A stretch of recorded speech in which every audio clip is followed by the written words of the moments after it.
चली आई, प्राण जाये पर वचन न जाये. प्राण गेला तरी चालेल पण वचन नाही मात्र जाऊ द्यायचं. ही त्या रघुवंशाची रीत आहे. आणि त्या कुळामध्ये प्रभू रामचंद्र अवतार करायला आले म्हणजे येण्याच्या अगोदर लिहिलं गेलं त्यांचं चरित्र. बोलिले वाल्मिक तैसेची करीन, किंवा केले रामायण रामाआधी. राम येण्याच्या अगोदर ग्रंथ तयार होता रामायण नावाचा, आहे का नाही?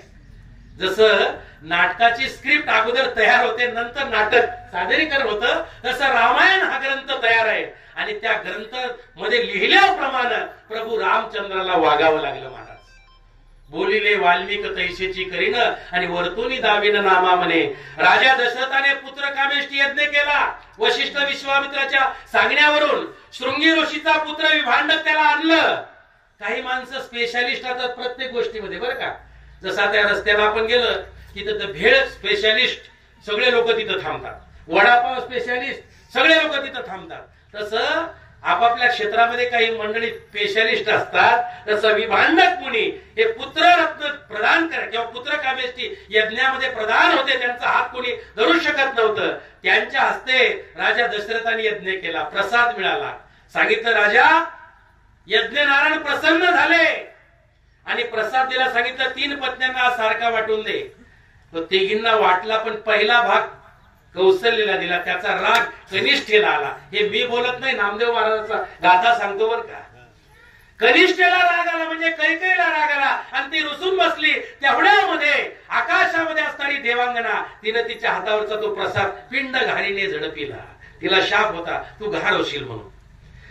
अंजनीने तो शेविला ऋष्यमुख पर्वतावर महारुद्र पोटी येण्याकरिता अंजनी माता तपश्चर्या करत बसलेली होती. अंजनीच्या तपासाठी महारुद्र आले पोटी. आणि मग या दोन्ही पत्न्या पुन्हा समजूतदारपणे आहेत. त्यांनी पुन्हा त्या प्रसादाचे 2-2 भाग केले. कैकेयीला 2 भाग दिले आणि 1-1 भाग त्यांनी सेवन केला. त्याचा योग असा की त्या प्रसादाने तिन्ही राण्या गर्भवती झाल्या. 9वीचा दिवस आहे, चैत्राचा मास आहे. उत्तम हा चैत्र मास ऋतू वसंताचा दिवस. शुक्ल पक्ष ही 9वी उभे सुरवरते योमी. 10 दिशांना आनंद झालेला आहे येण्यानं, बर का. देवाच्या येण्यानं 10 दिशांना आनंद झालेला आहे. सगळे आकाशामध्ये असणारे देव गंधर्व किन्नर सगळी मंडळी पुष्पवृष्टी करण्याकरिता तयार आहे. आणि 9वीच्या दिवशी बरोबर 12 वाजता प्रभू रामचंद्र अयोनी संभव प्रगट झाले. लक्ष्मण शत्रुघ्न भरत हे 4 भावंड आल्यानंतर आता त्या काळची पद्धत होती महाराज. लेकरू रांगायला लागले की थोडस मोठं झालं. आता जसं senior KG junior KG mini KG असे, तसं त्या काळामध्ये गुरुकुल होते. गुरुकुल म्हणजे ते काही आई शाळामधले गुरुकुल नव्हते. कुठंतरी एखादी जंगलाच्या सानिध्यामध्ये एखादी झोपडी, त्या झोपडीच्या सानिध्यामध्ये एखादं गुरुतुल्य ऋषितुल्य व्यक्तिमत्व राहायचं. आणि त्या व्यक्तिमत्वाच्या घरी सगळं काम करून ज्ञान ग्रहण करायचं. मग तो इकडे चक्रवर्ती राजाचा मुलगा जरी असेल आणि एखादा गरीबाचा जरी असेल तर दोघांनाही काम सारखंच, बरं का. आणि मग अशा महात्म्याकडे प्रभू रामचंद्रांना विद्या ग्रहण करायला पाठवलं. सगळं 4 वेद 6 शास्त्र 18 पुराणाचं ज्ञान ग्रहण केलं. आणि आता प्रभू रामचंद्र सगळे मंडळी आता विश्वामित्रांनी वशिष्ठांनी या 2 महात्म्यांनी पूर्ण त्यांना ज्ञान प्रदान केलं. विश्वामित्रांनी धनुर्विद्येचं ज्ञान प्रदान केलं. आणि आता ते परत गुरुग्रहाकडे म्हणजे आपल्या स्वतःच्या मातृभूमीकडे येत आहेत. तेवढ्यामध्ये राजा दशरथाला असं वाटलं की आतापर्यंत आपण अनेक गोष्टीचा उपभोग घेतला. आता या अयोध्येचं राजपद प्रभू रामचंद्राला द्यावं आणि आपण खुशाल भगवंताच्या नामचिंतनामध्ये काळ व्यतीत करावा. म्हणून विश्वामित्राकडे वशिष्ठाकडे असं सांगितलं. त्यांनी होकार दिला आणि राज्याभिषेकाचा दिवसही ठरला. सगळी अयोध्या नगरी आनंदाच्या अतिउच्च राशीवर आहे. कौसल्या कैकेयी सुमित्रा राजा दशरथ अतिशय आनंदाच्या वातावरणामध्ये आहे. का तर माझा राम उद्या राजा बनणार. पण तिथं विकल्प त्या मंथरेच्या मनामध्ये शिरला. मंथरेने कैकेयीला सांगितलं. कैकेयीनं पहिल्यांदा तिचं झिडकारलं पण ती म्हणली अगं वेडी झाली का काय. हा राजा होईल आणि तुझ्या मुलाला आयुष्यभर त्याची चाकरी करावी लागेल. तेवढा विकल्प आणि तुझ्याकडे 2 वर आहेत माग. जन्माला येण्या अगोदर तिकडं देवदानवाच्या युद्धामध्ये दशरथ राजा मदतीला गेला. तिथं 2 वर त्यांनी सांगितलं, तुला काही मी तुझ्यावर प्रसन्न आहे, तुला मी 2 वर देतो. ती म्हटली, मी चक्रवर्ती राजाची पत्नी आहे, मला आता काही नको, वेळ आली की मी मागेन. आणि मग महाराज ज्यावेळेला कैकेयीनं हे 2 वर मागायचं ठरवलं, त्यावेळेला राजा दशरथ ज्यावेळेला सांगण्याकरिता गेला आणि तिनं पहिलं सांगितलं, महाराज तुम्ही रघुवंशातले आहात, सूर्यवंशातले आहात, आणि तुमच्या घराण्याची परंपरा आहे, रघुकुल रीत सदा चली आई, प्राण जाय पर वचन न जाय. प्राण गेला तरी चालेल, पण वचन मात्र गेलं नाही पाहिजे. ही तुमच्या घराण्याची परंपरा आहे. तुम्ही मला 2 वर दिले, मग आठवतात तुम्हाला? म्हणले, हो कैकेयी, मी आनंदामध्ये आहे, माग, मी तुला द्यायसाठी तयार आहे. म्हटले, महाराज पुन्हा वचन द्या. राजा दशरथाचा हात हातात घेतला, वचन घेतलं, आणि मग कैकेयीनं वर सांगायला सुरुवात केली. महाराज, उद्या ज्या रामाचा राज्याभिषेक करायला तुम्ही निघालात, उद्या रामाचा राज्याभिषेक होणार नाही, माझ्या भरताचा भरताला राजगादी मिळेल, आणि रामाला 14 वर्षाचा वनवास, हे 2 वर तुम्ही मला द्या. हे शब्द ऐकले आणि चक्रवर्ती असणारा राजा दशरथ धरणीवर कोसळला. महाराज, एखादं झाड जसं उन्मळून पडावं तसा राजा दशरथ धरणी मातेवर उन्मळून पडला, विलाप करू लागला. कैकेयी, काय बोलतेस तू? नाही महाराज, मी खरं बोलते. आणि ही बातमी कळत कळत न कळता सगळ्या अयोध्येमध्ये पसरली आणि रामरायाच्या कानावर गेली.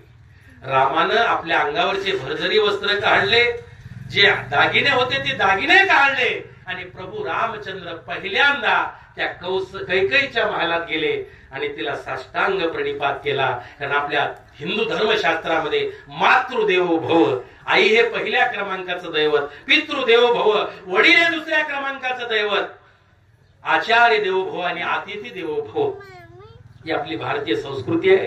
म्हणून आईला पहिला नमस्कार केला आणि सांगितलं, आई, फक्त मला, मी मागण्याकरता काहीच नाही आलो तुझ्याकडे, फक्त तुझा आशीर्वाद पाहिजे मला. आई वडिलाचा जर आशीर्वाद असेल महाराज, तर काय होऊ शकतं? अशक्य ते काहीच नाही. म्हणून आईचा आशीर्वाद मागण्याकरिता महाराज त्या कैकेयीकडे गेले. ती लज्जित झाली, माझ्या शब्दामुळे याला वनवास आहे. वनवास म्हणजे काय? आयुष्य आराम नाही, अंथरायला जमीन, पांघरायला आकाश, भूक लागली तर भिक्षा मागायला सुद्धा गावात जाता येणार नाही, झाडाची कंदमुळं खायची, दिवस काढायचे, अशी भयानक परिस्थिती. आणि अशा परिस्थितीला माझ्या एका शब्दामुळं माझ्या रामाला जावं लागणार, आणि हा माझ्याकडे आशीर्वाद मागतोय. काहीच बोलली नाही, मान खाली घातली. नंतर प्रभू रामचंद्र सुमित्रेच्या महालात गेले, तिलाही नमस्कार केला. मला तुम्हाला वचन सांगायचंय बरं का, त्यासाठी लांबवलं चाललंय. सुमित्रेनं सुद्धा सांगितलं, रामा काय ऐकता म्हणे, एक जन्म देणारी आई काय सांगणार याच्यापेक्षा. त्यानंतर प्रभू रामचंद्र आता कौशल्याच्या महालाकडे आले. असा थोड्या अंतरावर कौशल्याचा महाल आहे, आणि राम एकूण मंद पावलानं, हनुमानी पायानं निघालेले आहे. महाराज, जसं एखाद्या गायीनं एखाद्या वासराला जन्म द्यावा आणि त्या शेतकऱ्याने दिवसभर ती गाय रानात नेऊन बांधावी, आणि संध्याकाळी ते वासरू आणि त्या गायीची जी अवस्था होते ना, तशी रामाची आणि कौशल्याची अवस्था झाली. कौशल्या माता तिकडूनच छाती बळवत आली, काय म्हणते, अरे माझ्या श्रीरामा, नको जाऊ बाळावन, मजलाला प्रेम पाना, कवना पाजू राघवा. रामा, मला प्रेमाचा पाना आलेला आहे रे. हा प्रेमाचा पाना तू जर वनात गेला तर मी कुणाला पाजू. बाळ माझा केविलवाणी, कुठे पिसील बाळा पाणी, कसा कोपला कैवल्यदानी, परतोन ये रे श्रीरामा. आज काय देवाचा आमच्यावर कोप झाला. ज्या बाळाला पाहण्याकरिता एवढे दिवस आसुसलेले होते, ती बाळ आली आणि गुरुग्रहामध्ये गेली, तिथून आली आणि आता पुन्हा माझा बाळ वनात जाणार. रामा, रामा, तू वनाला जाऊ नको. अरे, जन्म देणारी आई रडल्यात नवल नाही. वना जाता रघुनंदन, गायीचे गळती लोचन, अश्व गज करती रुदान, पाशानही पाझरती, डोईच्या तटा जीवन, जेवी तळमळती मिन, तैसे अयोध्येचे जन, रामाविन तळमळती. 4 पायाच्या गायी आल्या आणि रामाकरिता रडू लागल्या. अश्व म्हणजे घोडे आले, तेही रामाकरता रडू लागले. आणि गज म्हणजे हत्ती आले, तेही रामाकरता रडू लागले.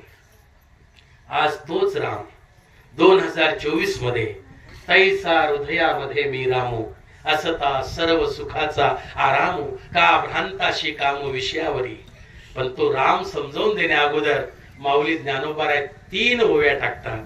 पाहे पादुद पवित्र आणि गोड, पासी त्वचेची पदराड, परी ते अभेरुणी गोचिड, अशुद्ध काय न सेविती, का कमल कंदानी दरदोरी, नांदनुक एकेची घरी, परी परागो सेवीचे भ्रमरी, जवळीला चिखलूची उरे, ना तरी निदैवाच्या परिवरी, लोह्या रुतल्या हाती सहस्त्रवरी, परी तेथ बैसोनी उपवासू करी, का दरिद्री जी तैसा हृदयामध्ये मी रामू. तोच राम आज तुमच्या माझ्या हृदयात आहे. पण पृथ्वी निधाने भरली आहे, परी पायाळे विन प्राप्ती नोहे, तैसा आत्मा स्वयंसिद्ध आहे, गुरु कृपा लाहेच प्राप्ती. जमिनीच्या पोटात पाणी आहे पण पायाळ दाखवतो, तसं या शरीरामध्ये, या कुडीमध्ये, या देहामध्ये देव आहे. पण देव दाखवण्याचं काम तुका म्हणे किल्ल्या, आणि त्या ह्या संत हाती दिल्या. त्या किल्ल्या घ्या, इस बंगले को 10 दरवाजे,